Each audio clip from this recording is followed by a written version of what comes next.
ধর্মীয় ইস্যু তুলে ভারতে এক মুসলিম দম্পতিকে তাদের ক্রয়কৃত বাড়িতে উঠতে দিল না তাদের হিন্দু প্রতিবেশীরা। বিবিসি বলছে, নির্মম এই ঘটনাটি ঘটেছে ভারতের উত্তরাঞ্চলীয় শহর মুরাদাবাদের টিডিআই নামক একটি আবাসিক এলাকায়। মঙ্গলবার রাতে হিন্দু অধ্যুষিত আবাসিক এলাকাটিতে মুসলিম দম্পতির কাছে বাড়ি বিক্রয়ের খবর জানাজানি হলে প্রতিবাদে নামে স্থানীয় হিন্দুরা। পরে প্রতিবাদের একটি ভিডিও ভাইরাল হওয়ায় এ নিয়ে ভারত জুড়ে শুরু হয় ব্যাপক উত্তেজনা।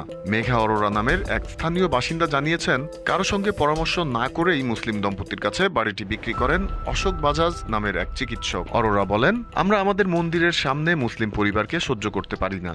এ বিষয়ে অভিযোগ জানাতে হিন্দু বাসিন্দারা জেলা ম্যাজিস্ট্রেটের কার্যালয় ঘেরাও করে সেখানে ডক্টর বাজাজ এবং ওই দম্পতির বিরুদ্ধে স্লোগান দেন। বিক্ষোভের ফলে বাড়িটি পুনরায় হিন্দু সম্প্রদায়ের কাছে বিক্রি করা হবে বলে জানিয়েছেন ডক্টর বাজাজ।